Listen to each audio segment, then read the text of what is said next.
Sometimes the past finds you when you least expect it, no matter how far you run or how deep you try to bury it. For mountain man Eli Boone, that reckoning came floating down the Bitterroot River in 1873, trapped inside a rusted iron coffin. He'd been living quiet in the Montana Territory for 20 years, with only his dog Rufus for company. One grey morning, checking his beaver traps, Eli found that coffin wedged in the driftwood. Inside wasn't a body or gold, but something worse. His dead wife's letters, her locket, and a wanted poster with his name on it. Someone had sent this coffin downriver like a message from the grave. It would force Eli to face the sins he'd tried to forget and the man he'd left for dead. But who would go to such trouble to dig up his buried past? Before we jump back in, tell us where you're tuning in from. And if this story touches you, make sure you're subscribed, because tomorrow I've saved something extra special for you. The morning mist clung to the Bitterroot River like old memories refusing to fade. Eli Boone stood knee-deep in the cold water, his weathered hands steady as he checked the beaver trap for the third time that week. At 62, his movements carried the deliberate grace of a man who'd learned that haste often led to mistakes, sometimes fatal ones. His steel-grey beard, streaked with white, caught droplets of moisture as he worked, and his pale blue eyes missed nothing in their sweep of the riverbank.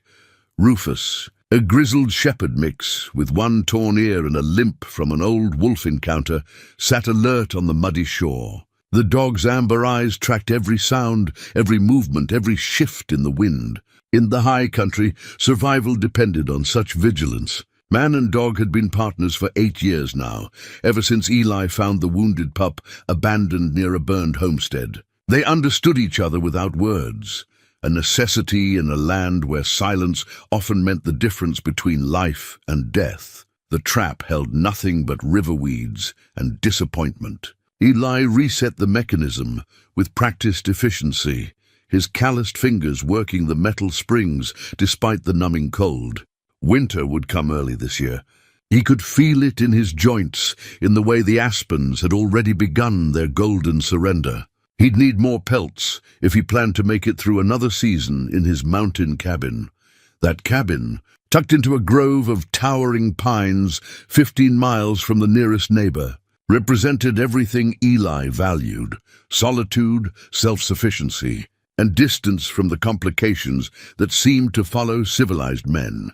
He'd built it himself 20 years ago when he first arrived in the Montana Territory with nothing but a horse, a rifle, and secrets that weighed heavier than any pack. The structure stood solid and weatherproof, its thick log walls chinked with mud and moss, its stone chimney drawing smoke straight and true. Inside, the sparse furnishings reflected a man who needed little: a sturdy table he'd carved from pine, a rope bed with a straw mattress, shelves lined with books he'd read a dozen times each, and a gun rack holding weapons maintained with military precision.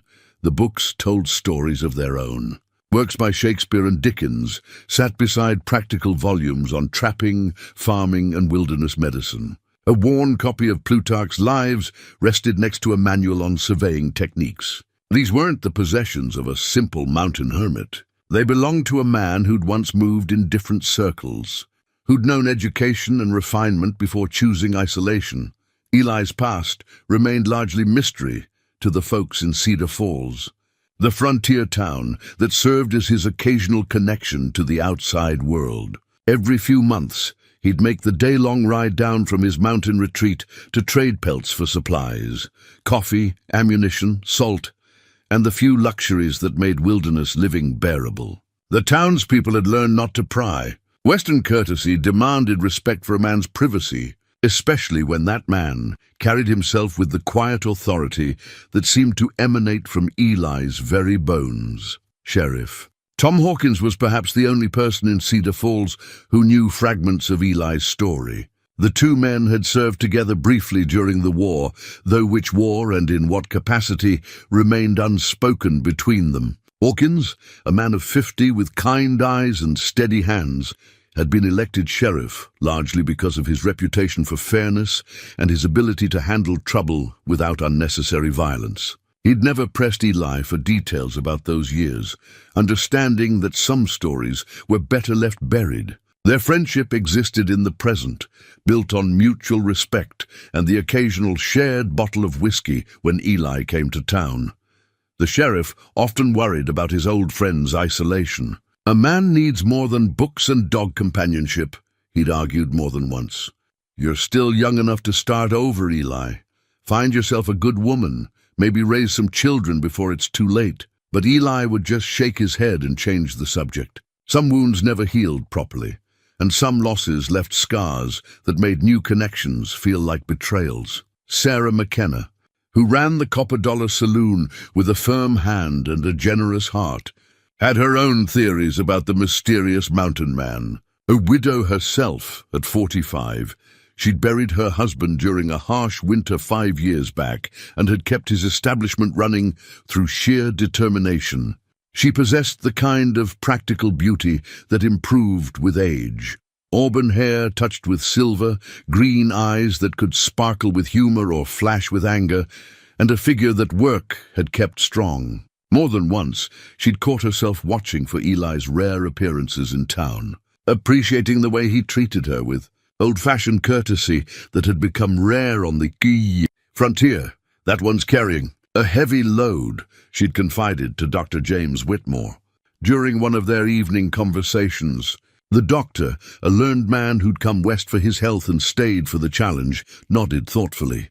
At 60, Whitmore had seen enough of life to recognize the signs of deep grief and carefully managed guilt. "Some men punish themselves for sins only they remember," he'd observed. "The question is whether the punishment fits the crime." These three, Hawkins, McKenna, and Whitmore, formed the closest thing to friends that Eli allowed himself. They represented the civilized world he'd stepped away from, the connections he'd deemed too dangerous to pursue. Yet their presence in his life provided an anchor, a reminder that humanity still existed beyond his mountain sanctuary. The townspeople respected Eli's skills, even if they didn't understand their origin. When Mrs. Henderson's boy fell through thin ice last winter, it was Eli who'd pulled him out and administered the kind of first aid that saved the child's life. When rustlers threatened the Patterson Ranch, Eli had tracked them through terrain that would have defeated most men, leading a posse straight to their hideout with an efficiency that spoke of military training. He never asked for payment, never sought recognition, and always disappeared back to his mountain as soon as the crisis passed. But there were moments, brief glimpses that suggested depths beneath the calm surface, when something harder showed. Through Eli's careful composure, the way his hand instinctively moved to where a sidearm would hang when strangers approached, the methodical way he examined his surroundings before entering any building, the fact that he never sat with his back to a door, never fully relaxed even in friendly company. These habits belonged to a man who'd learned that danger could come from any direction, at any time. Martha's locket, hidden in a small wooden box beneath loose floorboards in his cabin, held the key to understanding Eli's self-imposed exile. The silver pendant contained a faded photograph of a woman with dark hair and laughing eyes, her face radiating the kind of joy that made even strangers smile. The inscription on the back, worn smooth by years of thumb rubbing, read simply, "Forever yours, M." But forever had ended abruptly 23 years ago, when Martha Boone died in childbirth along with their son, leaving Eli with grief that eventually hardened into something resembling acceptance. The tragedy itself hadn't driven him to the mountains. That had come later, when grief clouded his judgment and led him down paths that still haunted his sleep. Choices made in the darkness of loss, decisions that seemed justified at the time but looked different in the harsh light of consequence. A man left for dead who probably deserved killing. Money that disappeared. Questions that followed him like wolves, always circling, always patient. So Eli had come to Montana Territory to disappear, to become someone else. To let Elijah Boone die as surely as if he'd been buried beside his wife and child. The mountain man who emerged from that death was harder, more careful, but perhaps more honest than the man who'd fled civilization. He'd learned to find peace in solitude, purpose in simple survival, and a kind of redemption in the daily choice to harm no one, including himself. The seasons had passed with comforting regularity. Spring brought renewed life to the high country. Summer offered abundant hunting and fishing. Autumn painted the mountains in colors that made his heart ache with their beauty. And winter demanded the kind of focus that left little room for regret. Rufus had joined his solitary existence, bringing companionship without complication, loyalty without judgment. Together, they'd built a life that asked nothing of the world except to be left alone. But the world, as Eli was about to discover, had other plans. The iron coffin floating down the Bitterroot River represented more than a mystery. It was a summons from a past that refused to stay buried. Someone, somewhere, remembered Elijah Boone. Someone had taken considerable trouble to craft a message that would reach him even in his mountain sanctuary. The careful placement of Martha's letters, her locket, and that wanted poster suggested intimate knowledge of his history, his weaknesses, his fears. As Eli finished checking his traps and prepared for the walk back to his cabin, he had no idea that his carefully constructed peace was about to shatter.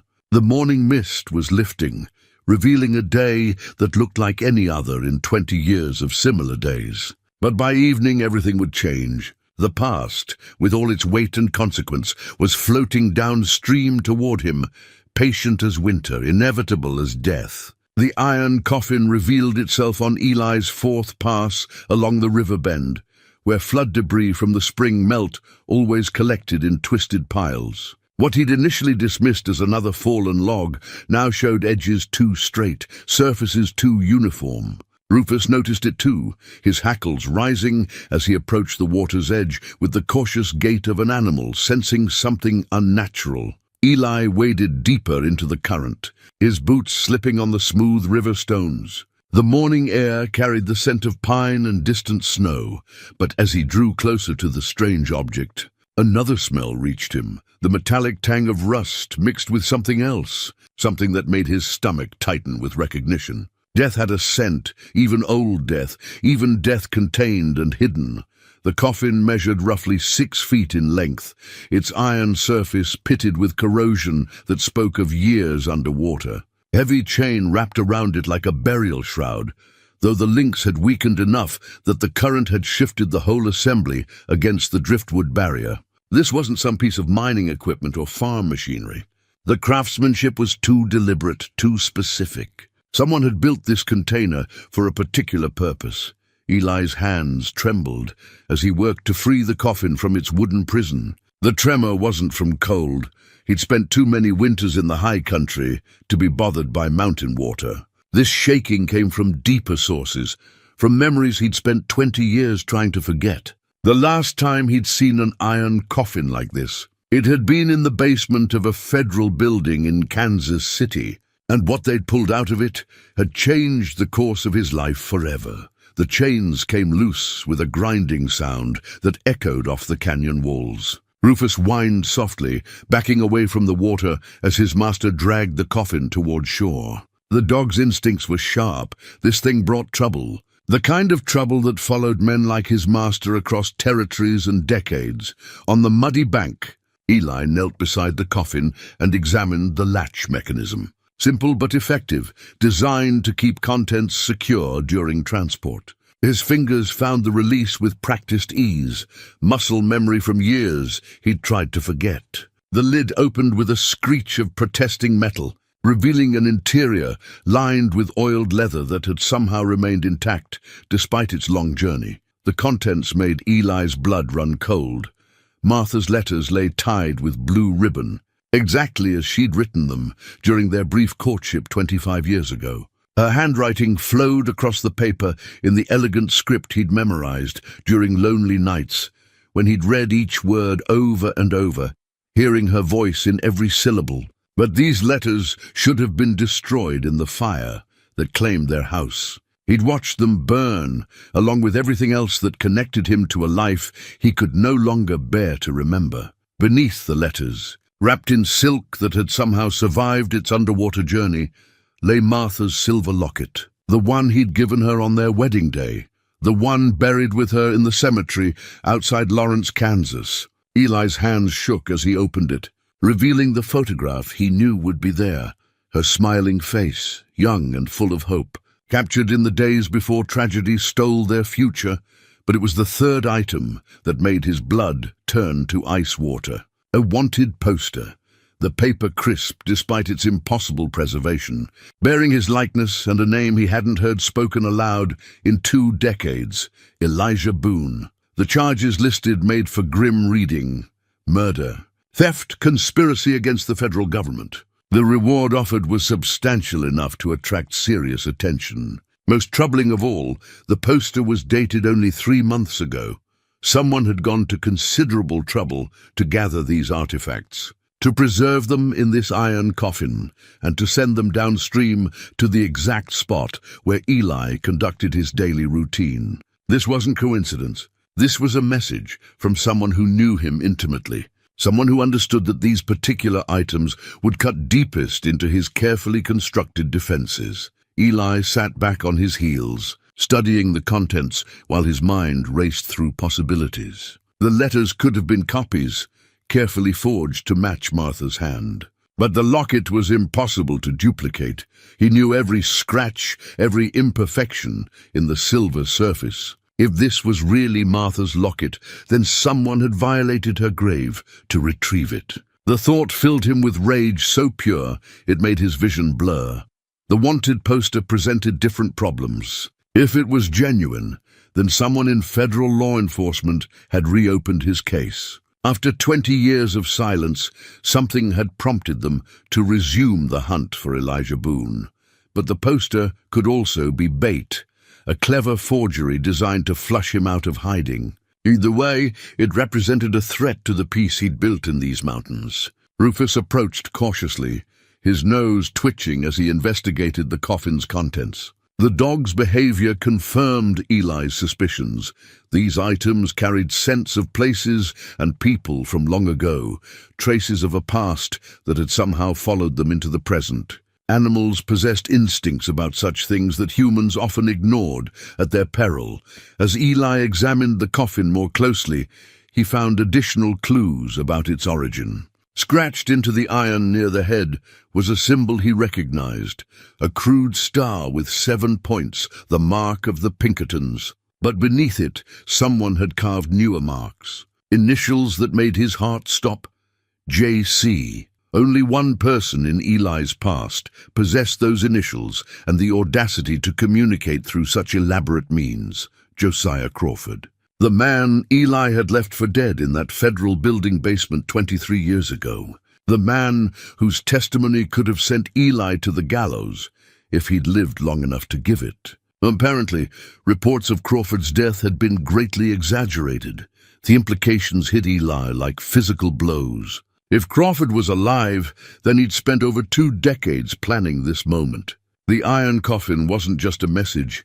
It was a gauntlet thrown down between old enemies. Crawford was announcing his presence, his knowledge, and his intention to finish what they'd started all those years ago. But why now? Why reveal himself after so many years of apparent silence? And how had he tracked Eli to this remote corner of Montana territory? These questions burned through Eli's mind as he studied the evidence before him. Crawford had always been patient, methodical, willing to wait years for the perfect moment to strike. This elaborate delivery suggested he'd found whatever advantage he'd been seeking.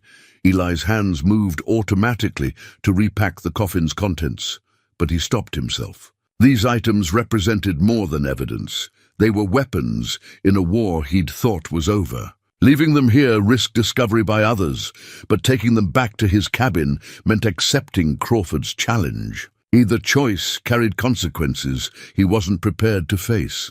The sound of approaching horses broke through his contemplation. Eli's head snapped up, his trained ears identifying 3 riders moving at a steady pace along the river trail. In 20 years of mountain living, he'd learned to recognize the difference between casual travelers and men with purpose. These riders had purpose.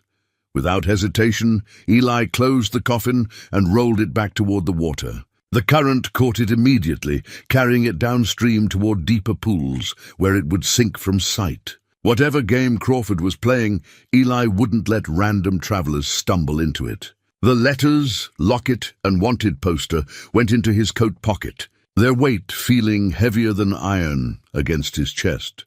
Rufus had already melted into the underbrush, his shepherd instincts warning him to seek cover. Eli followed, moving with the silent efficiency that had kept him alive through campaigns most men didn't survive. From behind a screen of willows, he watched 3 riders emerge from the tree line, their eyes scanning the riverbank with professional interest. The men wore the clothes of drifters, but their horses were too good, their gear too well maintained. More tellingly, they moved with the coordinated awareness of a military unit, each man covering specific approaches while maintaining communication through subtle gestures. These weren't casual travelers. They were hunters, and Eli had a sinking certainty about what they were hunting. The lead rider dismounted and examined the muddy bank where Eli had dragged the coffin ashore. His companions remained mounted, their hands resting casually near their weapons while their eyes swept the surrounding terrain. Professional behavior from professional men. "Tracks here," the dismounted man called out. His voice carried a slight accent that Eli couldn't place. "Recent, maybe an hour old." "One man, one dog. The coffin?" asked one of the mounted riders.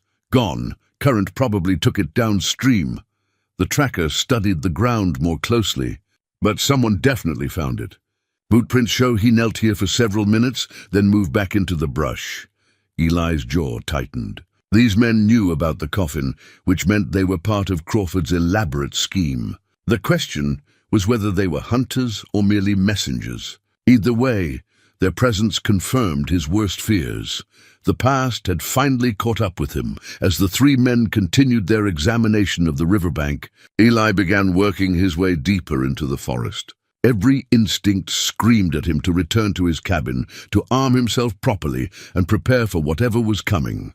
But 20 years of mountain wisdom counseled patience. These men would eventually move on, and hasty action would only reveal his position. The weight of Martha's locket pressed against his ribs as he moved through the familiar woods. Crawford had chosen his weapons well: memory, guilt, and the threat of exposure. But the old spy master had made one crucial mistake. He'd assumed that 20 years of mountain living had made Eli soft, that grief and isolation had dulled the skills that once made him dangerous. Crawford was about to learn how wrong he could be. The hunters would find his cabin eventually. The wanted poster would draw others, men motivated by reward money rather than personal vendetta. His carefully constructed peace was already shattered, his sanctuary compromised. But Eli Boone had survived worse odds with fewer resources. If Crawford wanted to finish their old business, he'd find his quarry ready and waiting. The game was beginning again, and this time, Eli intended to win. Eli spent the next 3 hours moving through terrain he knew better than any man alive, using game trails and hidden paths to circle back toward his cabin without crossing the main approaches. Rufus shadowed him silently, the dog's natural intelligence sharpened by years of wilderness survival. Together, they moved like ghosts through the pine forest, leaving no trail that casual observation would detect. The cabin sat exactly as he'd left it that morning, but Eli's trained eyes caught subtle differences. A jay had landed on the windowsill, its tracks clear in the thin layer of dust. Normal behavior, unless someone had recently passed close enough to disturb the bird's usual patterns. The wind chime he'd crafted from spent rifle cartridges hung motionless despite the afternoon breeze. That stillness suggested recent vibration, as if someone had brushed against the porch supports.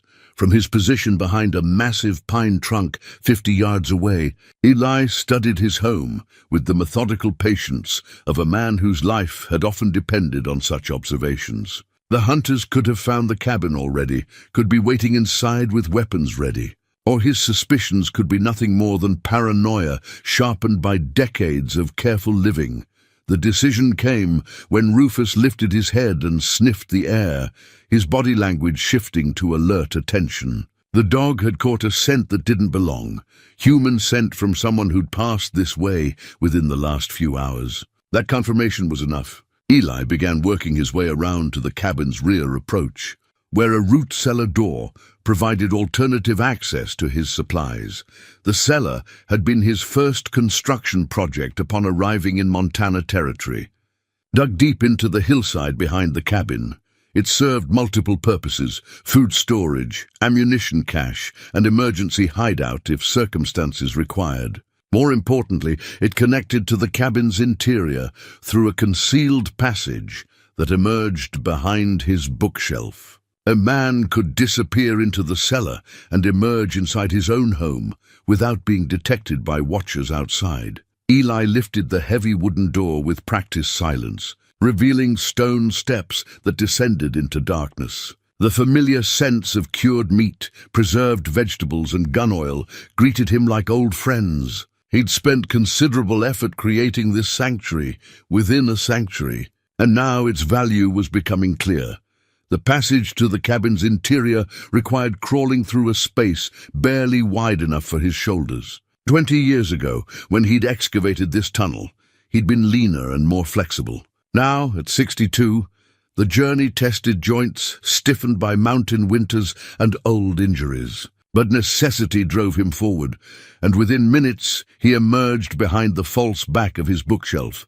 The cabin's interior told its own story. Someone had indeed been here, someone who'd searched with professional thoroughness while attempting to leave no obvious traces. Books had been removed and replaced, but not quite in their original positions. The coffee tin contained fewer beans than he remembered. Most tellingly, the loose floorboard concealing Martha's original letters had been disturbed. Though the hiding place remained undiscovered, Eli's military trunk, hidden beneath his bed, showed signs of examination. The lock remained intact, but scratches around the mechanism suggested someone had considered forcing it open before deciding against such obvious vandalism. That restraint confirmed his suspicions about the intruder's identity: Crawford's people, operating under orders to gather intelligence without alerting their target. Working quickly, Eli retrieved the contents of his hidden compartments. A Colt Army revolver, maintained in perfect condition despite its age, went into his belt holster. A Spencer carbine, the same model he'd carried during the war, emerged from its wrapping along with 2 boxes of ammunition. These weapons represented more than tools. They were reminders of skills he'd hoped never to use again. The most crucial item came from the military trunk itself. Eli's fingers found the secret compartment built into the lid, revealing documents he'd kept hidden for 23 years. Letters of commendation from federal authorities, authentication papers for his work during Reconstruction, and most importantly, a presidential pardon signed by Ulysses Grant himself. The pardon was conditional, tied to his cooperation in matters of national security, but it represented his only legal protection against the charges listed on Crawford's wanted poster. As Eli studied the pardon's faded ink, memories flooded back with painful clarity. The war's end had created chaos throughout the former Confederacy, with carpetbaggers, federal agents, and local strongmen competing for power and profit. He'd served as a federal investigator, tracking corruption and violence that threatened Reconstruction efforts. The work was dangerous, requiring him to operate under false identities while gathering evidence against men who wouldn't hesitate to kill federal agents. Crawford had been his superior then, a brilliant spy master whose methods often crossed moral boundaries. Their partnership had been effective but uneasy, built on mutual respect rather than trust. The break came when Eli discovered Crawford was selling information to the same criminals they were investigating, playing all sides for personal profit while good men died following his deliberately flawed intelligence. The confrontation in that Kansas City basement had been inevitable. Crawford had tried to eliminate the only witness to his treachery, and Eli had responded with the violence his training had taught him. But apparently, his assumption of Crawford's death had been incorrect, a mistake that was now threatening everything he'd built in the Montana territory. The sound of approaching horses broke through his recollections. 2 riders this time, moving at a casual pace that suggested confidence rather than stealth. Eli moved to his window and peered through a gap in the curtains, recognizing the familiar figures of Sheriff Tom Hawkins and Dr. James Whitmore. Their presence complicated an already dangerous situation. Hawkins dismounted with the careful movements of a man feeling his age, while Whitmore remained in his saddle, surveying the cabin's surroundings with the observant eye of someone trained to notice details. Their unexpected visit could be coincidence, but Eli's experience suggested otherwise. Someone had directed them here, probably with a story designed to put his friends in danger. The knock on his door came accompanied by Hawkins' familiar voice. "Eli, you in there, old friend? Got some folks asking questions about you in town. Thought you should know." Eli considered his options rapidly. Opening the door meant revealing his presence to anyone watching the cabin. Remaining hidden risked endangering two of the few people he cared about. Crawford's game was becoming clear. Use Eli's attachments against him. Force him into impossible choices between his own safety and the welfare of others. The decision was made easier by Rufus, who began whining softly at the sound of familiar voices. The dog had no understanding of complex strategies, only simple loyalties. His friends were outside, and he wanted to greet them. Sometimes Eli reflected simple choices were the correct ones. "Coming, Tom," he called out, moving to unbolt the door. "Just finishing some repairs." Sheriff Hawkins's weathered face showed relief as the door opened, but his expression shifted to concern as he took in Eli's appearance. The mountain man's tension was visible in his posture, his hand resting casually but purposefully near his holstered revolver. "Afternoon, Eli," Hawkins said carefully. "Mind if we come in? Got some things to discuss that might be better said private-like." Dr. Whitmore dismounted and joined them on the porch, his keen eyes noting details that a layman might miss. The physician had served as a field surgeon during the war, and he recognized the signs of a man preparing for trouble. "Certainly," Eli replied, stepping aside to admit his visitors. "Coffee's still warm, if you're interested." As the three men settled around Eli's simple table, Rufus positioning himself where he could watch all the approaches, an unspoken understanding passed between them. These weren't social calls or casual conversations. The outside world had intruded into their mountain sanctuary, bringing complications that would test old friendships and older loyalties.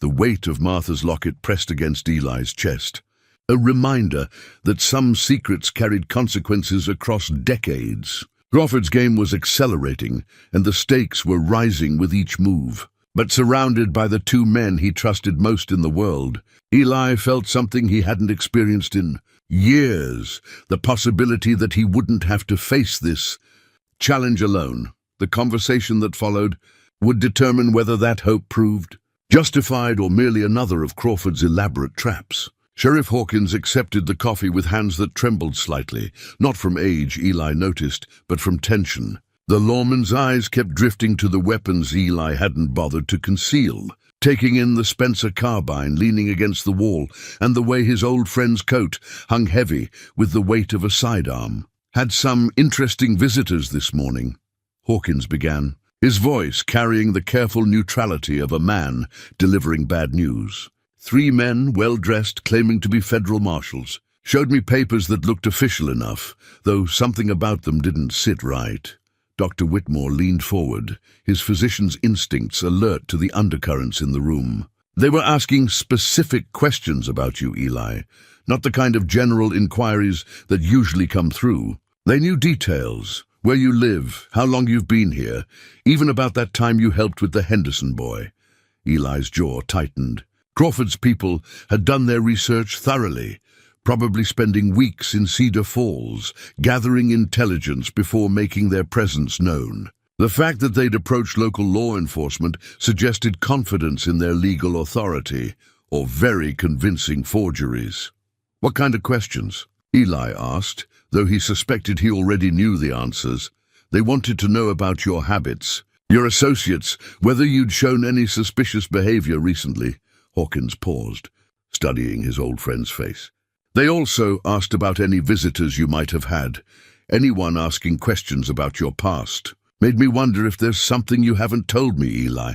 The moment of decision had arrived sooner than Eli had hoped. He could continue the deception that had protected him for 20 years, or he could trust the two men who'd shown him genuine friendship despite his obvious secrets. The weight of Martha's locket reminded him that some lies eventually demanded a price higher than truth. "There's a lot I haven't told you, Tom," Eli admitted. "Most of it for your own protection. But it seems that choice has been taken away from me."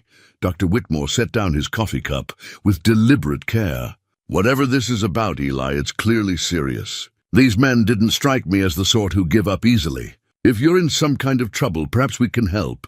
Eli almost smiled at that. Two middle-aged frontier professionals offering to help a man they didn't really know, against enemies they couldn't imagine. It was the kind of loyalty that made civilization possible, even in places where law existed more as aspiration than reality. "The trouble started long before I came to Montana," Eli said carefully.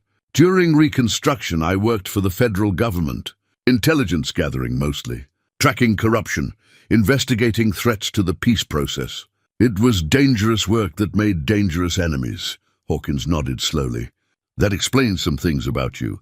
The way you handle yourself, the skills you've shown. But I'm guessing the story doesn't end with a comfortable retirement. My superior was a man named Josiah Crawford, brilliant, ruthless, and ultimately corrupt. He was selling information to the people we were supposed to be investigating. When I discovered his treachery, he tried to kill me. I defended myself, left him for dead, and disappeared into the territories." Dr. Whitmore's medical training showed in his next question. "But he didn't die, did he? That's why these men are here now." "Apparently not." Eli reached into his coat and withdrew Martha's locket, setting it on the table between them. "This morning I found an iron coffin floating in the river. Inside were personal items that should have been destroyed or buried decades ago. Crawford's calling card, you might say." Both men stared at the locket, understanding instinctively that it represented something precious and painful. Hawkins, who'd lost his own wife to fever 3 years earlier, recognized the weight of grief made tangible. "Your wife's?" the sheriff asked gently. "Martha died 25 years ago, along with our son. This locket was buried with her. For Crawford to have it means he violated her grave, turned even her memory into a weapon against me." The rage in Eli's voice was carefully controlled, but unmistakably deadly. "What does he want?" Dr. Whitmore asked. "After all these years, why surface now?" "I wish I knew." Crawford was always patient, always thinking several moves ahead. He's had decades to plan this confrontation, to choose his moment and method. The fact that he's revealing himself suggests he believes he holds all the advantages. Hawkins leaned back in his chair, processing the implications. These federal marshals, if that's really what they are, they'll keep asking questions. Eventually someone in town will remember something useful, point them toward this cabin. "How long do you think you have?" "Not long. Crawford's people already searched this place while I was at the river. They're probably watching us right now, waiting to see how I respond to their pressure." As if summoned by his words, Rufus lifted his head and growled softly. The dog's attention was fixed on the cabin's front window, his body language shifting to full alert. All three men froze, listening for sounds that didn't belong to the mountain environment. The whistle came from somewhere in the tree line, a bird call that was almost perfect, but not quite. Eli recognized it as a signal from his old life, a form of communication used by Crawford's operatives during their federal service. Someone was announcing their presence, probably offering to parley rather than fight. "Friends of yours?" Hawkins asked, his hand moving instinctively toward his service weapon, more like old colleagues with questionable loyalties. Eli stood and moved to the window, peering through the gap in his curtains. A single figure emerged from the forest, hands visible and empty, moving with the careful deliberation of someone trying to appear non-threatening. The man was tall and lean, dressed in the practical clothes of a frontier traveler. But his boots were too good, his gear too well-maintained, and he moved with the fluid economy of motion that marked professional operators. As he drew closer, Eli recognized features that had aged but remained distinctive. Thomas Kern, one of Crawford's most trusted agents during the Reconstruction years. "I know him," Eli said quietly. "Kern was a good soldier once before Crawford corrupted him. If he's here alone, he's probably carrying a message. You want us to stay?" Dr. Whitmore asked. "Witnesses might discourage any unpleasantness." Eli considered the offer, weighing the value of support against the risk to his friends. Crawford's people were professionals who wouldn't hesitate to eliminate civilian complications if the situation demanded it. But they were also bound by certain rules of engagement that might protect non-combatants, at least initially. "Stay, but keep your hands visible, and let me do the talking. Kern's dangerous, but he's not a killer unless circumstances force his hand." The knock on the door came accompanied by a familiar voice. "Eli Boone." "It's Thomas Kern. Mr. Crawford would like to speak with you." No weapons, no tricks, just conversation between old professionals. Eli exchanged glances with his companions, then moved to open the door. Whatever Crawford's game might be, refusing to hear his terms would only escalate the situation. Better to understand the rules before deciding how to break them. Kern stood on the porch with the relaxed alertness of a man comfortable with violence, but not seeking it. His eyes took in the cabin's interior, noting the weapons and the presence of local officials without apparent concern. "Hello, Eli. You're looking well for a dead man. Mr. Crawford sends his regards and an invitation to conclude your unfinished business. He's waiting at the old mining camp above Copper Creek, just him and a few associates. Very civilized, very private, and if I decline his invitation—" Kern's smile was almost apologetic. "Then things become less civilized and considerably less private. Your choice, of course, but he was quite specific about preferring the peaceful option." Eli nodded slowly, understanding the implicit threat. Crawford was offering him a chance to resolve their conflict away from innocent bystanders. The alternative would be a war fought in and around Cedar Falls, with civilian casualties almost inevitable. "When?" Eli asked. "Tomorrow at noon. Come alone, but armed if it makes you feel better. This is about old business between old enemies, not some trap for a trusting fool." As Kern departed with the same casual confidence he'd displayed upon arrival, Eli found himself facing the most difficult decision of his 20 years in Montana territory. Crawford's invitation was almost certainly a trap, but refusing it would bring the fight to his doorstep, endangering everyone he'd come to care about. The weight of past choices was finally demanding its price, and Eli wasn't sure he possessed the coin to pay it. That evening, Eli sat alone in his cabin while Hawkins and Dr. Whitmore made their way back to Cedar Falls. The sheriff had wanted to stay, to provide backup for whatever confrontation was coming, but Eli had insisted on solitude. Some battles belonged to one man alone, and this was such a fight. The ghosts of his past couldn't be laid to rest by borrowed courage or well-meaning friends. Rufus lay near the fireplace, his amber eyes reflecting the dancing flames as he watched his master pace the small room.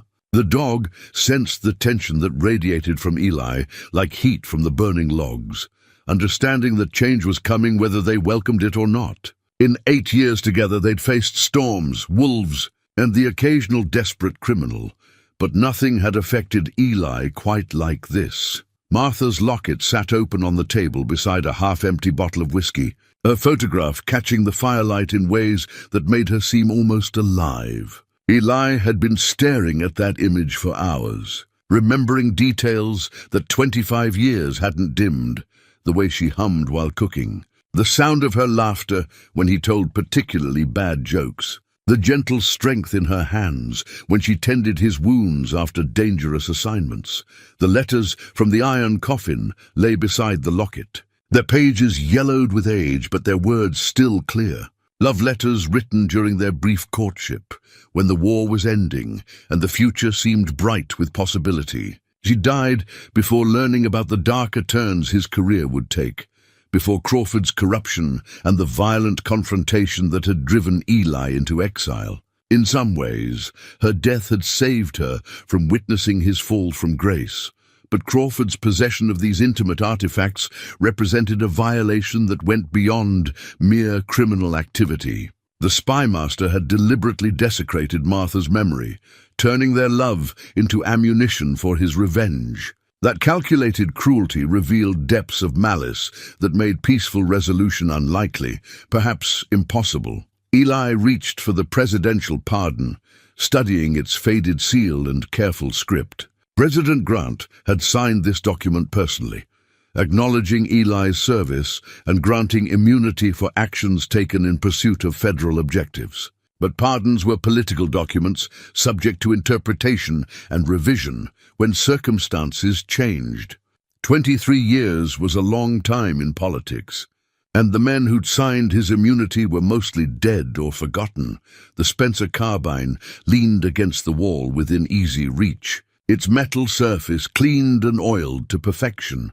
Eli had maintained his weapons with religious devotion throughout his mountain years, not from paranoia, but from respect for tools that had kept him alive through impossible odds. The rifle represented more than mere firepower.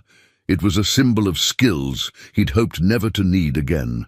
A scratching at the door interrupted his brooding. Rufus raised his head but didn't growl, indicating the visitor was someone familiar rather than a threat. Eli opened the door to find Sarah McKenna standing on his porch, her green eyes reflecting concern and determination in equal measure. "Tom Hawkins told me you might need company tonight," she said simply. "Mind if I come in?" Eli stepped aside, surprised by her presence, but grateful for it. Sarah moved through his cabin with the easy confidence of a woman comfortable in any environment, taking in the weapons and documents without apparent alarm. She'd lived on the frontier long enough to recognize the signs of serious trouble. "You don't need to be here." "Sarah, this situation is likely to get dangerous, and I won't have your safety on my conscience along with everything else." She turned to face him, her expression mixing fondness with exasperation. "Eli Boone, in the 5 years I've known you, you've never asked for help with anything. You've pulled drowning children from icy rivers, tracked rustlers through blizzards, and doctored half the town through various emergencies. Maybe it's time someone returned the favor. This is different. The men I'm dealing with aren't frontier criminals or natural disasters. They're professionals trained in killing, and they won't hesitate to eliminate anyone who gets in their way." Sarah picked up Martha's locket, examining the photograph with the gentle touch of a woman who understood loss. She was beautiful. "Tom told me a little about what happened, about why those men are here. I'm sorry someone violated her resting place to hurt you." The simple compassion in her voice nearly broke through Eli's carefully maintained control. For 20 years, he'd carried his grief alone, sharing it with no one except the mountain wilderness that had become his refuge. Sarah's understanding offered a glimpse of the connection he'd denied himself since Martha's death. "She would have hated what I became after she died," Eli said quietly. "The violence, the deception, the willingness to do whatever seemed necessary for the greater good. Maybe it's fitting that her memory is being used against me now. Or maybe," Sarah suggested, "she would have understood that grief makes people do things they later regret. The question isn't what she would think of your past, but what she would want for your future." Before Eli could respond, Rufus lifted his head and whined softly. The dog had detected something in the distance, movement through the forest that didn't match the normal patterns of wildlife. Eli moved to the window and peered into the darkness, his trained eyes picking out subtle differences in the shadows between the trees. "Someone's out there," he said quietly. "Probably watchers making sure I don't try to run before tomorrow's meeting." Sarah joined him at the window, her body warm against his arm as they stood together in the darkness. "What will you do?" "About Crawford's invitation, I mean. Accept it. The alternative is bringing this fight to Cedar Falls, and I won't risk innocent lives for my personal conflicts. Whatever Crawford wants, whatever game he's playing, it ends tomorrow one way or another, and after. Assuming you survive this confrontation, what then?" Eli had been avoiding that question all evening, but Sarah's direct inquiry demanded an honest answer. "I don't know. 20 years ago, I came to these mountains to disappear, to become someone else. That person I created, the hermit, the mountain man, he served his purpose. But I'm not sure who I'll be when this is over." Sarah turned to face him fully, her hand resting lightly on his arm. "Maybe you'll be someone who doesn't have to carry all his burdens alone. Someone who can accept that other people care about what happens to him." The moments stretched between them, weighted with possibilities that neither quite dared to voice. Eli had spent so many years in isolation that the prospect of genuine connection felt both appealing and terrifying. Sarah represented everything he'd convinced himself he couldn't have: companionship, understanding, perhaps even love. A distant owl call broke the spell, but both recognized it as too perfectly timed to be natural. Crawford's watchers were communicating, probably reporting on Sarah's unexpected arrival. The knowledge that they were being observed added urgency to their conversation. "You should go," Eli said reluctantly, "before this gets more complicated than it already is." "Should," Sarah agreed. "But I'm not going to. Whatever happens tomorrow, you don't have to face it knowing you're completely alone in the world." She moved to his simple kitchen and began preparing coffee, her actions declaring her intention to stay despite the risks. Eli watched her work, marveling at the quiet courage that allowed her to insert herself into a situation that could easily turn deadly. Outside, the watchers maintained their vigil while inside. Two people who'd spent years avoiding emotional entanglements discovered that some connections transcended fear and circumstance. Neither spoke of love. It was too soon, too complicated by the shadows of the past. But something fundamental had shifted between them as the night deepened and the coffee grew cold. Eli found himself talking about Martha not as a shrine to untouchable memory, but as a woman he'd loved and lost. Sarah listened without judgment, offering the kind of understanding that comes only from personal experience with grief. When dawn finally broke over the Montana mountains, Eli felt something he hadn't experienced in decades: hope that tomorrow might bring more than just survival. The confrontation with Crawford still awaited, dangerous and unpredictable as ever. But facing it no longer felt like a solitary march toward inevitable doom. The past would always be part of him, but perhaps it didn't have to define his future. Sarah's presence had reminded him that redemption sometimes came not through dramatic gestures, but through the simple willingness to let others share the weight of living. Whatever Crawford had planned, whatever trap awaited at the old mining camp, Eli would meet it as a man with reasons to survive, rather than merely escape. That distinction might prove more important than all his weapons and experience combined. Dawn came gray and cold, with low clouds threatening snow despite the season. Eli stood on his porch, drinking coffee, while Sarah prepared a breakfast neither of them had much appetite for. The watchers had withdrawn sometime during the night, but their absence felt more ominous than their presence. Crawford was confident enough in his trap to give his quarry freedom of movement, at least temporarily. Rufus emerged from the cabin and positioned himself beside his master, the dog's intelligent eyes scanning the tree line for threats that instinct told him were still present. 8 years of partnership had taught both man and animal to trust each other's judgment about danger. And right now every nerve was singing warnings. "You're really going through with this," Sarah said, joining him on the porch with her own cup. It wasn't a question.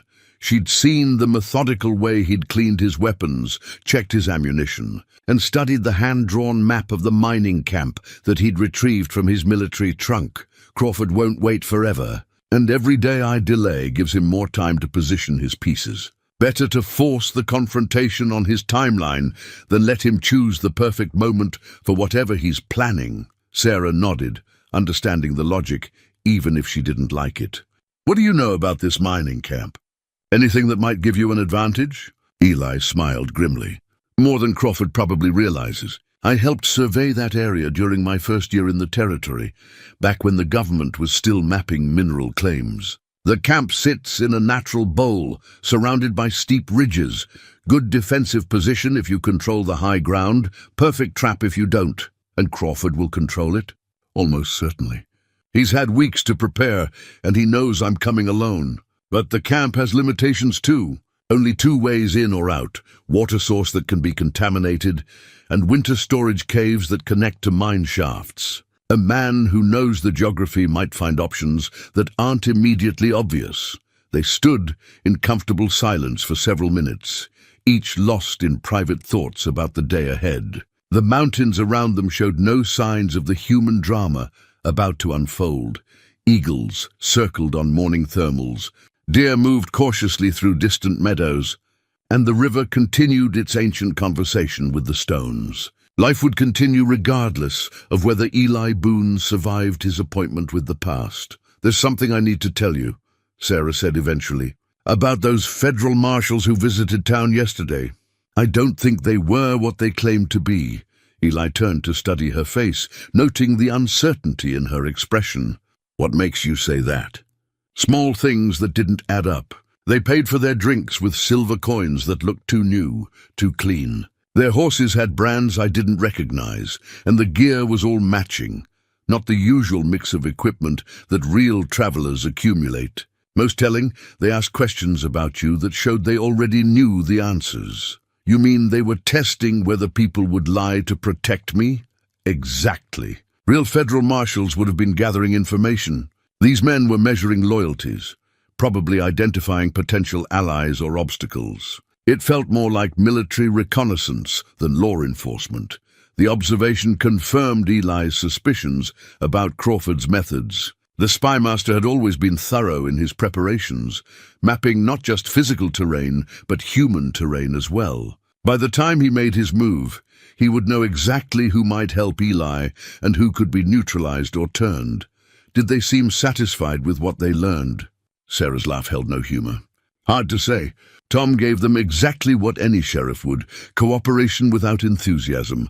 Dr. Whitmore was politely unhelpful. Most of the townspeople don't know you well enough to tell them anything useful. But they definitely got the impression that you're well regarded, that people would be upset if something happened to you, which meant Crawford now understood that harming Eli would create complications in Cedar Falls. The information could work either way, encouraging restraint to avoid drawing attention, or prompting preemptive action to eliminate potential interference.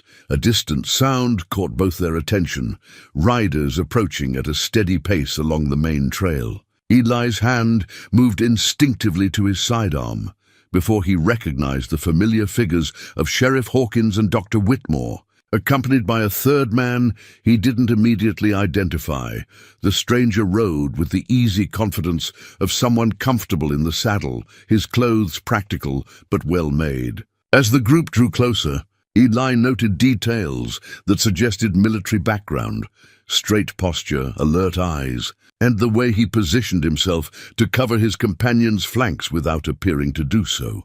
"Eli Boone," the stranger called out as they approached the cabin. "Name's Captain James Morrison, late of the 7th Cavalry. These gentlemen thought you might benefit from some professional consultation before your meeting today." Hawkins dismounted with obvious relief. "Found him at the telegraph office, Eli. Turns out he's been tracking the same people who are after you, just from a different direction." Morrison swung down from his horse with fluid grace, offering his hand to Eli with the directness of a career soldier. "Your friend Crawford has been a person of interest to military intelligence for several years now. We believe he's been selling information to hostile parties, Indian tribes mostly, but some foreign interests as well. What's your stake in this?" Eli asked, accepting the handshake while studying Morrison's face for signs of deception. 3 months ago, a cavalry patrol was ambushed using intelligence that could only have come from someone with access to classified movement orders. 14 good men died because someone sold them out for profit. We traced the leak back to Crawford's organization. Dr. Whitmore stepped forward, his medical bag in hand despite the early hour. "Captain Morrison has a proposition for you, Eli.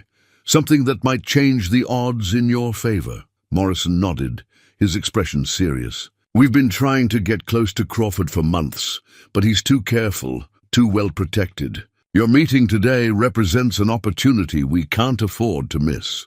Help us gather evidence of his activities, and we'll make sure you have backup when things go wrong."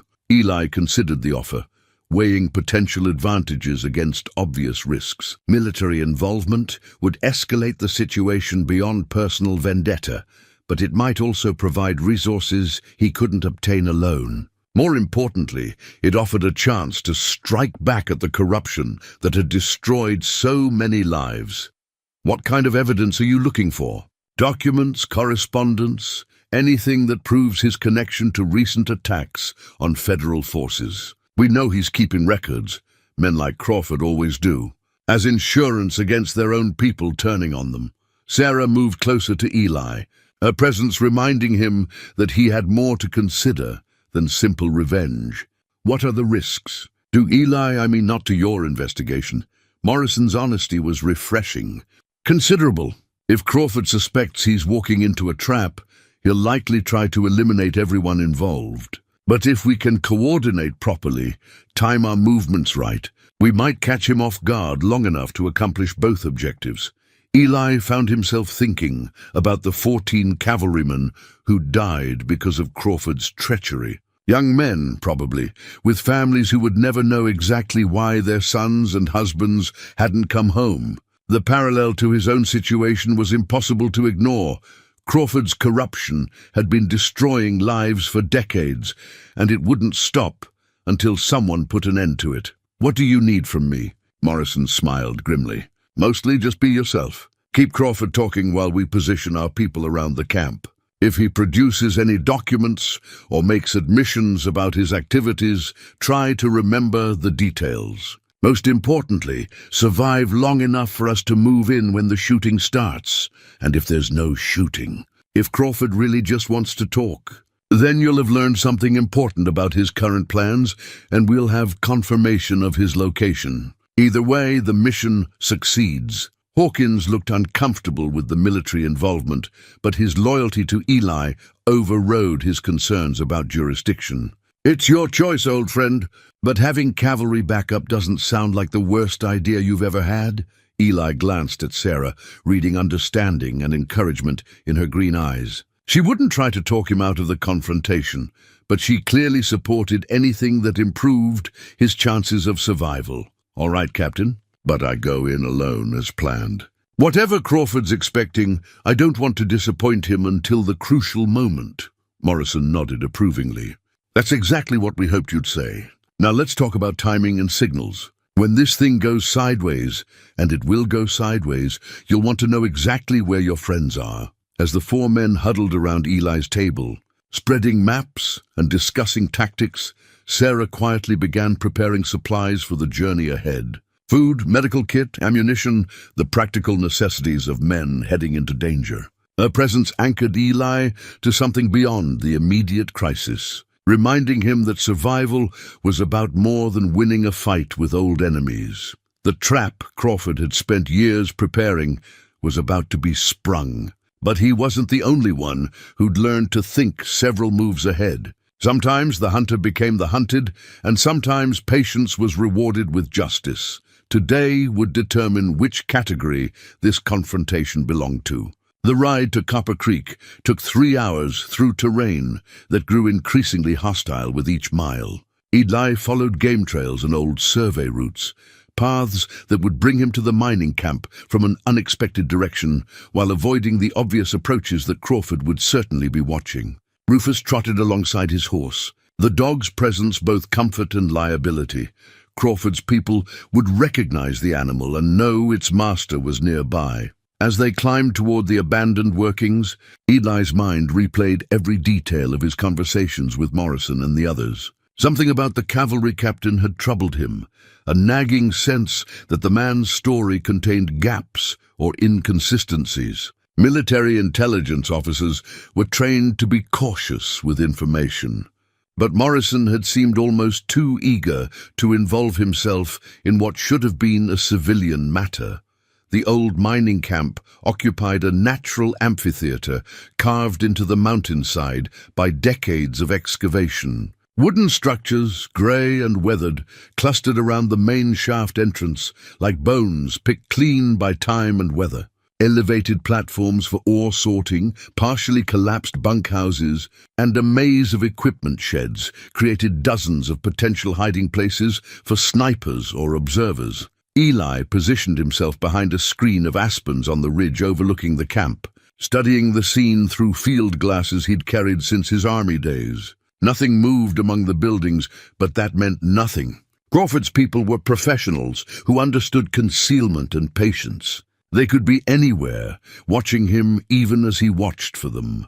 A thin column of smoke rose from the camp's main building, suggesting recent habitation. Someone had taken the trouble to make the abandoned site temporarily livable, which implied longer-term planning than a simple meeting would require. Crawford was either very confident about the outcome of their confrontation, or he had purposes beyond settling old scores. Movement near the mine entrance caught Eli's attention. A figure emerging from the shadows to stand in plain view. Even at distance, the man's bearing was unmistakable. Josiah Crawford had aged since their last encounter, his hair gone completely white and his frame slightly stooped. But he carried himself with the same arrogant confidence that had characterized their working relationship. Eli checked his weapons one final time, then began the descent toward the camp. The Spencer carbine rode in a saddle scabbard within easy reach, while his Colt revolver sat loose in its holster. He'd positioned spare ammunition in pockets where it could be accessed quickly, and a knife in his boot provided a final option if circumstances became desperate. Rufus whined softly as they approached the camp's perimeter, sensing his master's tension and the wrongness of the situation. The dog's hackles rose, but he remained obediently at heel, trusting Eli's judgment even when his own instincts screamed warnings. "Elijah Boone," Crawford called out as Eli rode into the camp's central area. 23 years, and you look remarkably well for a dead man. Mempton Living apparently agrees with you." Eli dismounted slowly, keeping his hands visible while positioning himself where he could see multiple approaches. "Josiah, you're looking surprisingly healthy for someone I left bleeding on a basement floor." Crawford's laugh held genuine amusement. "Ah, yes, that unfortunate misunderstanding. You always were direct in your methods, Eli. Unfortunately, directness without complete information can lead to embarrassing mistakes. Such as assuming I was working alone or that my activities weren't sanctioned by higher authorities." Crawford produced a leather portfolio from inside his coat, moving slowly to avoid triggering defensive responses. "I have some documents here that might interest you. Official correspondence, authorization letters, that sort of thing." Eli accepted the portfolio but didn't open it immediately. His attention focused on Crawford's movements and the subtle sounds from the surrounding buildings. Somewhere in the maze of structures, other men were positioned and waiting. The question was whether they were Crawford's people or Morrison's cavalry. "You see, my dear Eli, our entire investigation was what modern intelligence professionals call a false flag operation. The corruption we were tracking was real enough, but it was being orchestrated by Confederate sympathizers with foreign backing. My apparent betrayal was actually deep cover work, authorized at the highest levels of government." The words hit Eli like physical blows. If Crawford was telling the truth, then everything he'd believed about their conflict was wrong. The moral certainty that had sustained him through 20 years of exile would crumble, leaving him as nothing more than a criminal who'd attacked a federal agent in the line of duty. "You're lying," Eli said, but his voice lacked conviction. Crawford had always been skilled at psychological manipulation, at finding the precise words to undermine an opponent's confidence. "Open the portfolio, Eli. See for yourself." With reluctant fingers, Eli opened the leather folder and began reading the documents inside. Official letterhead, authentic-looking seals, signatures that appeared genuine. Orders authorizing Crawford to infiltrate Confederate networks by any means necessary, including the deliberate cultivation of a reputation for corruption. Commendations for successfully preventing foreign intervention in reconstruction efforts. Most damning of all, a letter expressing regret over the unfortunate attack by Agent Boone, whose patriotic instincts overcame his better judgment. The beauty of deep cover work, Crawford continued conversationally, is that even your own people don't know you're on their side. You performed exactly as expected, Eli, the righteous federal agent who couldn't tolerate corruption in his ranks. Your attack on me provided the perfect cover for my extraction from an increasingly dangerous situation. Eli's world tilted on its axis as the implications sank in. If these documents were authentic, then his entire self-image was built on false premises. He wasn't a whistleblower who'd sacrificed everything for principle. He was a fool who'd attacked the wrong man and spent decades hiding from consequences that were largely imaginary. Why tell me this now, after letting me believe I was a wanted fugitive for 23 years?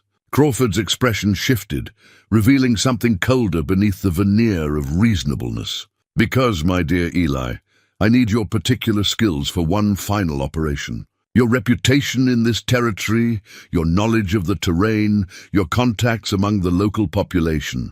All valuable assets for certain delicate work. What kind of work? The kind that requires a man with nothing left to lose, someone who's already dead to the civilized world. You see, there are still Confederate networks operating in the West, still foreign interests trying to destabilize American expansion.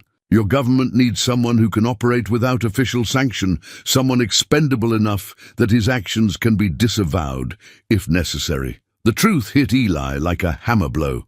Crawford hadn't come to settle old scores or seek revenge.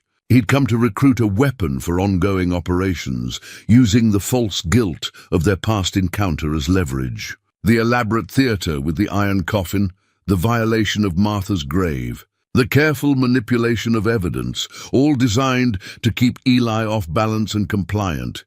You're insane if you think I'll work for you after what you've done.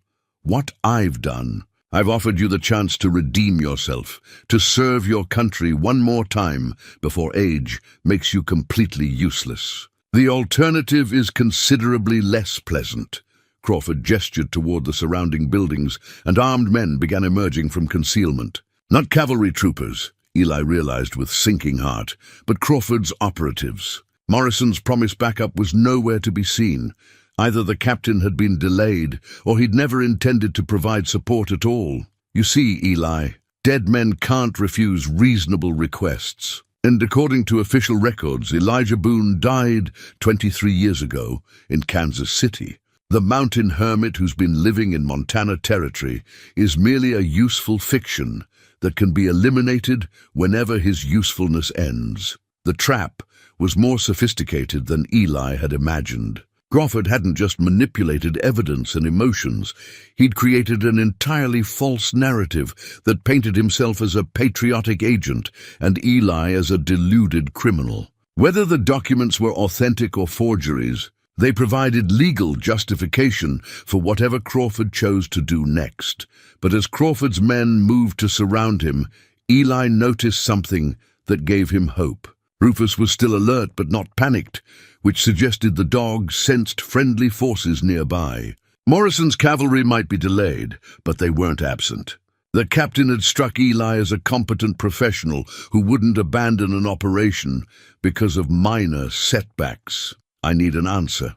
Eli, will you serve your country voluntarily, or must I arrange more persuasive circumstances? Eli's hand moved slowly toward his weapon, calculating angles and distances while buying time for help to arrive. Crawford had played his game masterfully, but every strategy contained weaknesses. The old spy master's greatest flaw had always been overconfidence, the belief that his manipulations were so perfect that opponents couldn't possibly outmaneuver them. Before I answer, Eli said carefully, I'd like to know one thing. If you're really a patriotic federal agent, why did you violate my wife's grave to get my attention? What possible justification could there be for that level of cruelty? Crawford's smile revealed the true nature beneath his civilized mask. Because, my dear Eli, it worked. And in our business, results are the only morality that matters. The admission confirmed everything Eli needed to know about his enemy's character. Whatever the truth about their past, Crawford was exactly the kind of man who deserved killing. The only question was whether Eli would survive long enough to accomplish it. The moment stretched taut as a bowstring, while Crawford's men tightened their circle around Eli. 5 professionals. He counted, each positioned to cover specific angles of fire while maintaining clear sightlines to their target.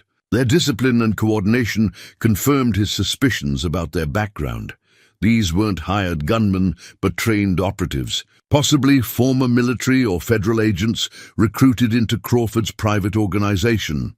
Eli's tactical mind catalogued every detail of his situation while keeping his expression neutral. The main mineshaft entrance lay 30 yards to his left, offering potential cover, but also creating a dead-end trap. Scattered equipment and wooden structures provided concealment, but little real protection against rifle fire. Most importantly, the elevated positions around the camp's perimeter remained empty as far as he could tell. Either Morrison's cavalry hadn't arrived, or they were being extremely patient about revealing themselves. "I can see you're calculating odds, Eli," Crawford observed with amusement. "Please allow me to save you the trouble. My associates are professionals with considerable experience in this sort of work. Your chances of fighting your way out are approximately 0. Especially at your age." Rufus remained alert at Eli's side, his amber eyes tracking the movements of armed men, while waiting for signals from his master. The dog's presence represented both an asset and a vulnerability. Crawford's people would hesitate to shoot an animal unnecessarily, but they wouldn't let sentiment interfere with their mission if circumstances demanded violence. "You mentioned other operations," Eli said, stalling for time while searching for any sign of approaching help. "What exactly does the government need that requires someone already dead to the civilized world?" Crawford gestured toward a wooden chair someone had placed near the camp's central fire pit. "Please sit. This conversation may take some time, and there's no reason for us to be uncomfortable while conducting business." Eli remained standing, unwilling to surrender even that small tactical advantage. "I prefer to hear bad news on my feet, as you wish." Crawford opened another portfolio, this one containing maps and what appeared to be intelligence reports. "The territories are experiencing increased activity from hostile forces, not just Indian tribes, though they remain a concern, but foreign agents working to destabilize American expansion. British interests still hope to reclaim influence west of the Mississippi, while certain Confederate elements continue their efforts to establish independent republics beyond federal control." The explanation sounded plausible enough, given the political realities of frontier life. Eli had seen evidence of such activities during his years in Montana Territory. Strangers with too much money asking pointed questions about mining claims, tribal movements, and military dispositions. But Crawford's involvement suggested these operations served purposes beyond simple patriotism. "What kind of work are you talking about specifically?" "Intelligence gathering, primarily. Identifying foreign operatives, tracking weapons shipments, disrupting communication networks. Occasionally, more direct action becomes necessary when diplomatic solutions prove inadequate." Crawford's smile held no warmth. "The sort of work you performed quite effectively during Reconstruction. Before your unfortunate lapse in judgment," Eli studied the maps Crawford had displayed, recognizing several locations throughout the Montana and Wyoming territories. Red marks indicated points of suspected foreign activity, while blue notations showed federal installations and communication routes. The scope of the operation was impressive, suggesting resources and organization far beyond what a rogue agent could command. "You're asking me to become an assassin for hire. I'm offering you the chance to serve your country one final time, to redeem 23 years of self-imposed exile through meaningful service. The alternative, as I mentioned, is considerably less attractive." A distant sound caught Eli's attention, horses moving at a controlled pace through the forest below the camp. Crawford's men heard it too, their weapons shifting slightly as they prepared for potential complications. But their leader showed no concern, suggesting the approaching riders were expected rather than threatening. "Ah," Crawford said with satisfaction. Right on schedule. I believe you've already met Captain Morrison. Eli's heart sank as the cavalry officer emerged from the tree line, leading a small group of uniformed soldiers toward the mining camp. Either Morrison had been working for Crawford all along, or he'd been captured and coerced into cooperation. Either possibility eliminated Eli's last hope of external rescue. Morrison dismounted and approached the group with the bearing of a man performing unpleasant duties. His eyes met Eli's briefly, and something in that glance suggested complications beyond simple betrayal. The captain was operating under constraints that weren't immediately obvious. "Mr. Crawford," Morrison said formally, "I've completed the perimeter sweep as requested. No signs of additional federal forces in the immediate area." "Excellent, Captain. And our mutual friend here? Has he agreed to our reasonable proposition?" Morrison's jaw tightened almost imperceptibly. "He's requested additional time to consider the offer. I believe he understands the importance of making the correct decision." The exchange felt scripted, as if both men were performing roles in a larger drama. Eli studied Morrison's soldiers, noting details that confirmed his growing suspicions. Their uniforms were correct, but too clean, their equipment too uniform, their discipline too rigid for frontier cavalry. These weren't regular army troops, but specially selected operatives, probably answering to agencies that existed in the shadows between military and civilian authority. "Time is a luxury we can't afford," Crawford replied. "Recent intelligence suggests hostile activities are accelerating throughout the region. We need experienced assets in position immediately." Eli recognized the pressure tactics from his own intelligence training. Create artificial urgency to force hasty decisions. Eliminate time for careful consideration of alternatives. But Crawford's mistake was assuming that 23 years of mountain living had dulled his target's analytical abilities. "Before I give you an answer," Eli said slowly, "I'd like to understand exactly who's giving these orders. If this is really official government business, there should be documentation, authorization codes, chains of command." Crawford's expression hardened slightly.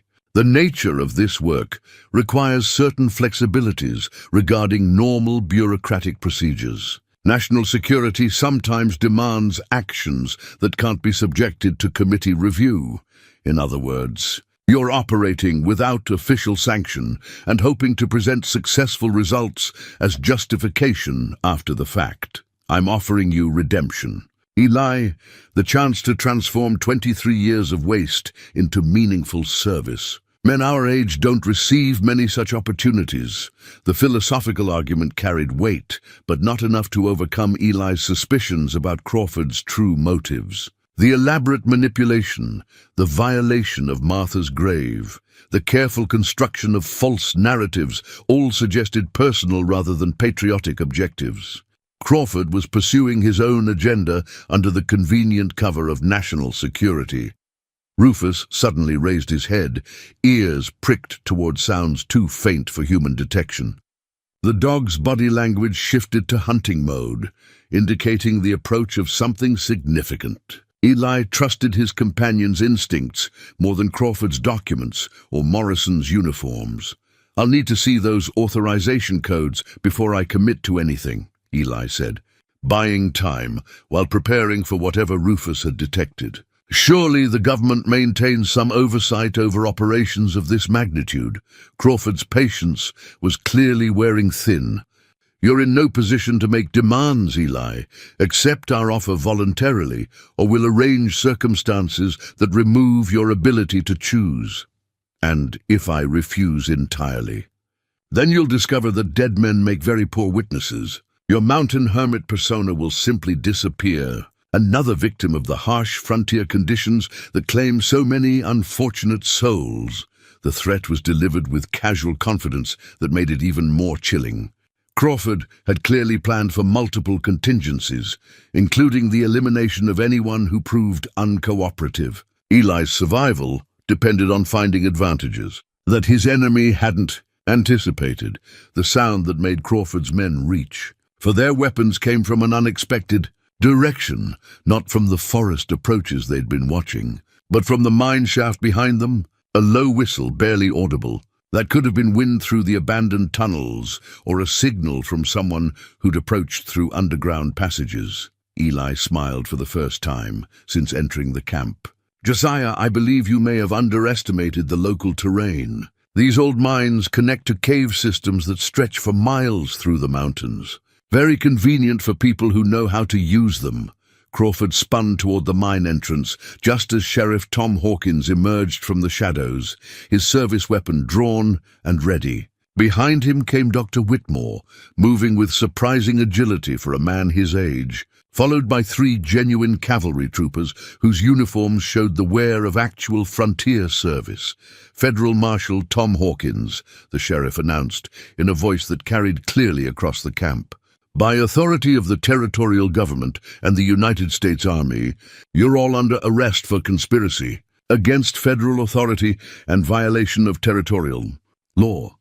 The revelation that his friend held federal credentials was the final piece of a puzzle Eli hadn't realized he'd been solving.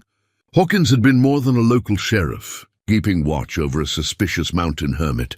He'd been a federal marshal maintaining surveillance over a potential asset while protecting him from exactly the kind of operation Crawford was conducting. The standoff that followed would determine whether justice or corruption prevailed, whether the past could finally be laid to rest or would continue its destructive influence into an uncertain future. But for the first time in hours, Eli felt the odds shifting in his favor. The mining camp erupted into chaos as Crawford's operatives spun toward the new threat, their careful positioning suddenly compromised by enemies emerging from an unexpected direction. Eli threw himself sideways as gunfire exploded across the confined space, his body moving with reflexes honed by decades of survival, while his mind calculated angles and opportunities. Crawford's voice cut through the noise, commanding his men with the authority of a professional who'd survived countless similar situations. "Contain the mine entrance! Morrison, secure the prisoner."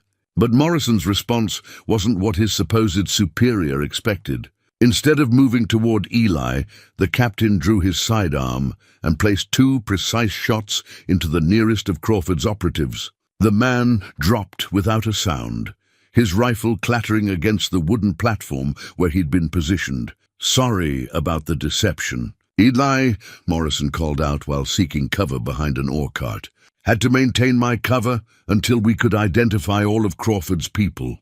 Federal Marshal Morrison, working directly for Territorial Command. The revelation that both Hawkins and Morrison were federal agents explained much about how quickly help had materialized. Eli's situation had been under official observation far longer than he'd realized, probably since his first appearance in Montana Territory 20 years earlier. The government had been protecting a valuable asset while maintaining plausible deniability about his existence. Eli rolled behind, a pile of mining equipment as bullets sparked off metal and splintered wood around him. His Spencer carbine came up smoothly, muscle memory guiding his movements despite the years since he'd last fired it in anger. The first shot took down Crawford's sniper on the elevated platform, while the second forced another operative to abandon his position near the camp's main building. Dr. Whitmore moved with surprising agility for a civilian, using medical training to stay low while advancing toward wounded men on both sides. A bullet caught him in the shoulder, spinning him around, but he kept moving with the determination of someone who'd seen combat before claiming his physician's bag. Crawford himself had taken cover behind the heavy wooden framework of the ore processing facility, his position offering good protection while maintaining sightlines across most of the camp. He was shouting orders to his remaining operatives, trying to coordinate their response to a tactical situation that had deteriorated rapidly. "Eli Boone," Crawford's voice carried clearly despite the gunfire. "This changes nothing. You're still a wanted fugitive, still dependent on federal protection that can be withdrawn at any moment." But Hawkins' response eliminated that threat permanently. Executive Order 847, signed yesterday by Territorial Command. Full presidential pardon for Elijah Boone, along with retroactive immunity for all actions taken in federal service. You're the only fugitive here, Crawford. The news hit Eli with almost physical force. After 23 years of exile, his legal status had been resolved with a stroke of administrative authority. Whatever political considerations had kept him in limbo were apparently no longer relevant to current federal policy.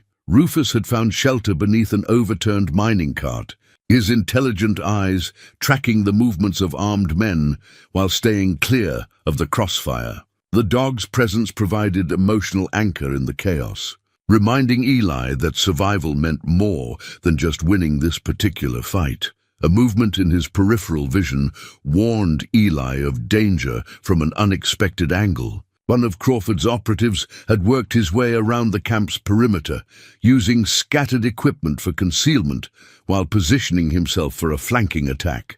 Eli's carbine swung toward the threat just as the man's rifle came up, both weapons discharging simultaneously.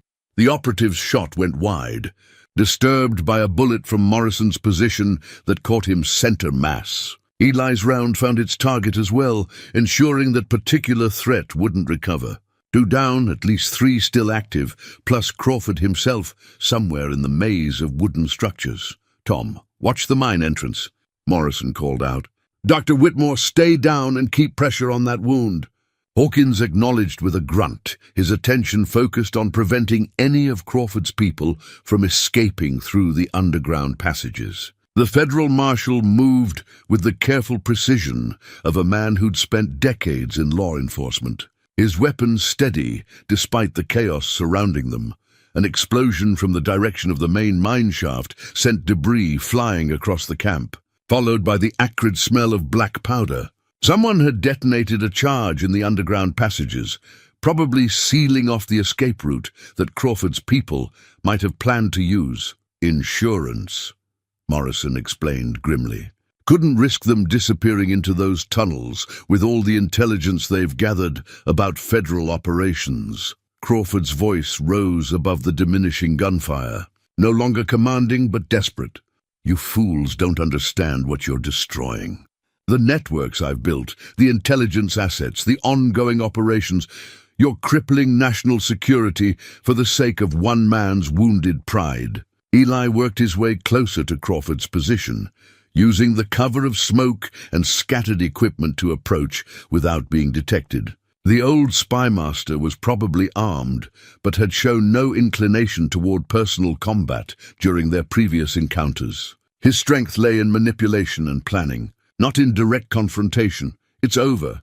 "Josiah," Eli called out as he reached a position where Crawford couldn't retreat without exposing himself to multiple fields of fire. "Surrender now, and maybe the federal authorities will be interested in what you can tell them about those foreign networks." Crawford's laugh held more desperation than humor. "Surrender? To face execution for treason? I think not, my dear Eli. If this is to be my final performance, I prefer to control the conclusion." The warning in those words sent ice through Eli's veins. Men like Crawford often prepared for capture by carrying means to avoid interrogation, whether through suicide pills or explosive devices. A cornered spy master might choose to take his enemies with him, rather than face the consequences of his actions. Movement from behind the ore processing framework confirmed Eli's fears. Crawford emerged from cover with something metallic in his hand, not a weapon, but a cylindrical device that could only be a grenade or similar explosive. His expression showed the fanatic determination of a man who decided to control his own ending. 23 years ago, you thought you'd killed me, Eli. Today, I'll return the favor with considerably more certainty about the results.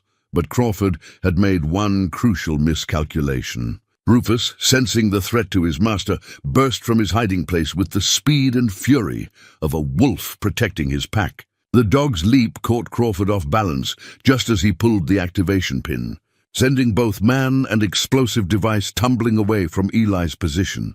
The explosion, when it came, was contained by the heavy wooden beams of the processing facility. Crawford's scream cut off abruptly, replaced by the crash of collapsing timber and the acrid smell of smoke and cordite. In the sudden silence that followed, Eli found himself alive and largely unharmed, surrounded by federal agents who'd been protecting him without his knowledge for longer than he'd realized. The past that had haunted him for over 2 decades was finally, truly dead, buried beneath the wreckage of Crawford's final gambit.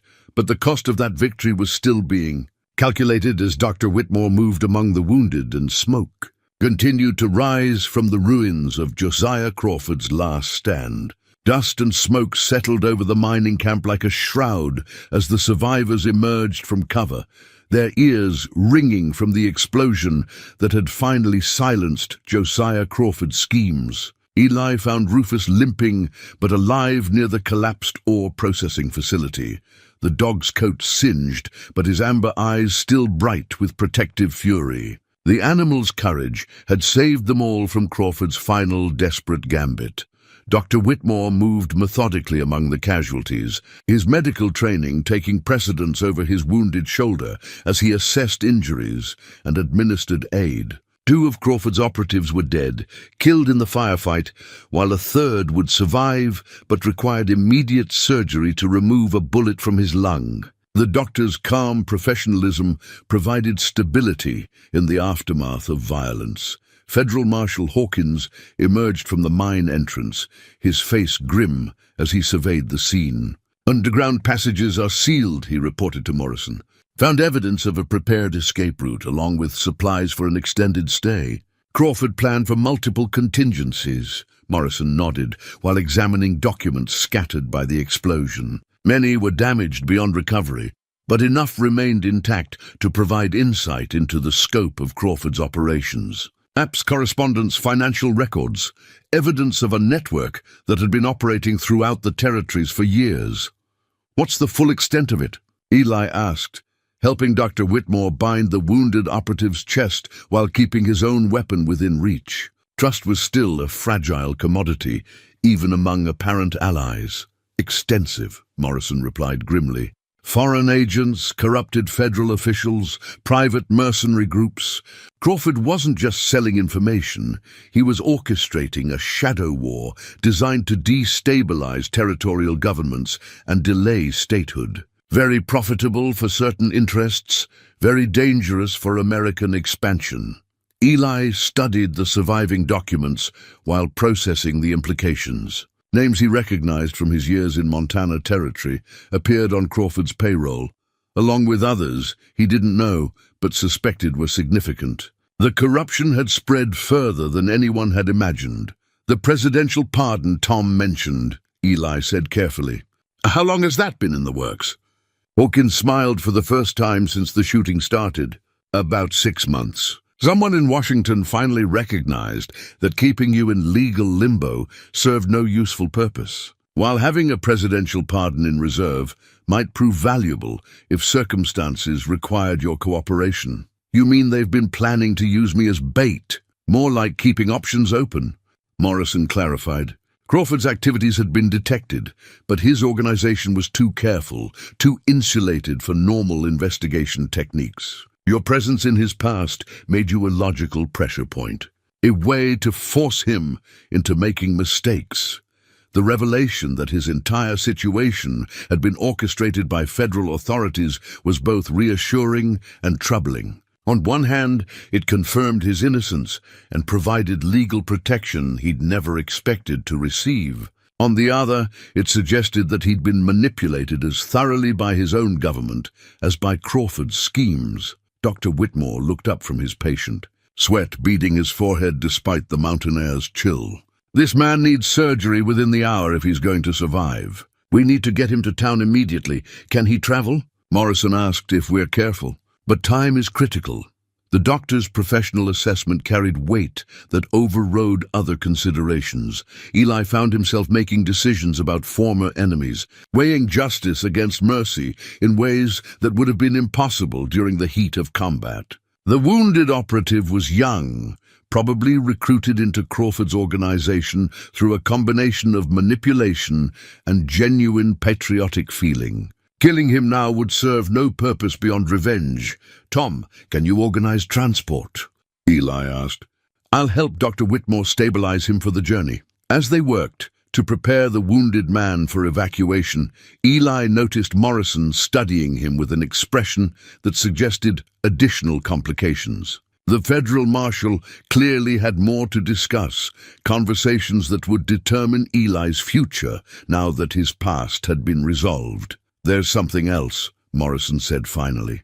The intelligence we've recovered here, the networks Crawford was operating, dismantling all of this will require someone with extensive knowledge of covert operations. Someone who understands how these organizations function. You're asking me to finish what Crawford started, just from the other side. I'm suggesting that your experience makes you uniquely qualified to help clean up the mess he created. Strictly voluntary, of course, and with full federal backing this time. Eli considered the proposal while watching Dr. Whitmore work with quiet competence despite his own injury. 23 years of isolation in the mountains had given him peace, but it had also been a form of penance for perceived sins that apparently hadn't been sins at all. The opportunity to use his skills for genuinely constructive purposes held appeal, especially if it could prevent other families from suffering the kind of losses he'd endured. But the decision wasn't his alone anymore. Sarah McKenna waited in Cedar Falls, representing possibilities he'd never allowed himself to consider. Friends like Hawkins and Dr. Whitmore had shown him the value of human connection, the importance of community and mutual support. Any choice about his future would have to account for those relationships. Let me think about it, Eli said finally. 23 years is a long time to spend preparing for a life you're not sure you want to live. Morrison nodded, understanding. Take whatever time you need. Crawford's network won't disappear overnight, and dismantling it properly will require patience and careful planning. As they loaded the wounded operative onto an improvised stretcher, Eli caught sight of something metallic glinting in the debris near Crawford's body. Martha's locket, somehow surviving both explosion and fire, its silver surface tarnished but intact. He retrieved it carefully, feeling the weight of memory and possibility in his palm. The locket had been Crawford's weapon against him, a tool for manipulation and psychological torture. But it could also be something else, a reminder of love that had existed, of happiness that was possible, of futures that could still be built despite the scars of the past. Rufus limped over to stand beside his master, the dog's presence a steady reminder that loyalty and companionship came in many forms. Together, they had survived Crawford's elaborate trap and emerged into a world where new choices were possible. The immediate crisis was over, but the larger questions about identity, purpose and belonging remained to be answered. For the first time in decades, Eli faced those questions not as a fugitive seeking only survival, but as a free man capable of choosing his own path forward. The mountain air carried the scent of snow, promising winter's approach and the need for careful preparation. But it also carried possibilities that had seemed impossible just hours earlier, the chance for redemption, for useful service, for connections that might heal wounds time alone had never been able to cure. 3 weeks after the confrontation at the mining camp, Eli stood on the porch of his mountain cabin, watching the first heavy snowfall of the season transform the familiar landscape into something pristine and new. The aspens had long since shed their golden leaves, and the high country had settled into its winter silence. But the peace felt different now, earned rather than imposed, chosen rather than enforced by circumstance. Sarah McKenna emerged from the cabin carrying 2 cups of coffee, her presence in his sanctuary no longer feeling like an intrusion, but like a completion of something that had been missing for too long. She'd spent the past week helping him decide which possessions to keep and which to leave behind, a process that had proven more difficult than facing Crawford's guns. "Any regrets?" she asked, settling into the chair he'd built for her beside his own. Eli considered the question while studying the federal documents on the table between them. Morrison had been patient about receiving an answer to his recruitment offer, understanding that a man's entire life couldn't be restructured without careful thought. The intelligence work would be legitimate this time, officially sanctioned and legally protected, but it would also mean leaving the mountains that had been his refuge for 2 decades. About Crawford? None at all. About the life I'm leaving behind? He gestured toward the snow-covered peaks that had sheltered him through so many seasons. Some. This place gave me peace when I couldn't find it anywhere else. Peace isn't a place, Eli. It's a state of mind. Something you carry with you. Sarah's wisdom came from her own experience with loss and healing. Besides, you're not really leaving it behind. We'll come back every summer, tend the cabin, check the old trap lines. This will always be here when you need it. The plural pronoun still felt strange to Eli's ears, but increasingly natural to his heart. Sarah had made it clear that his choices would include her if he wanted them to, that the partnership forming between them could weather whatever decisions he made about his future. Her quiet strength reminded him daily that love wasn't a betrayal of memory, but an affirmation of life's continuing possibilities. Rufus padded through the snow to join them on the porch, his limp from the mining camp explosion barely noticeable now. The dog had adapted to Sarah's presence with the same practical acceptance he'd shown for every other change in their routine. As long as his master was content, Rufus was prepared to follow wherever the trail might lead. Dr. Whitmore's wagon appeared on the distant trail, bringing the weekly visit that had become routine since the confrontation. The physician's shoulder had healed well, though he still favored his left arm when lifting heavy objects. His presence provided both medical care for the region and friendship for Eli, who discovered that isolation was easier to bear than genuine connection, but far less rewarding. "Any word from Tom?" Sarah asked as they watched the wagons approach. "Morrison says the last of Crawford's network should be rounded up within the month." Amazing how quickly professional criminals lose their courage when their leader's dead and their paychecks stop. Coming. Eli's satisfaction at that news was tempered by awareness of how much damage the corruption had caused before being exposed. The federal investigation had revealed connections throughout the territorial government, from land office clerks taking bribes to facilitate fraudulent claims to territorial judges whose verdicts could be purchased for the right price. Cleaning up the mess would take years, requiring exactly the kind of patient, methodical work that Eli's experience had prepared him to handle. Dr. Whitmore climbed down from his wagon with the careful movements of a man who'd learned to respect his body's limitations. His medical bag contained not just instruments and medications, but also letters from the outside world. News of the expanding nation that Eli would soon rejoin as a legitimate citizen rather than a fugitive. "Afternoon, folks," the doctor called out. "Brought some interesting correspondence from town. Seems Washington is finally taking notice of what happened here."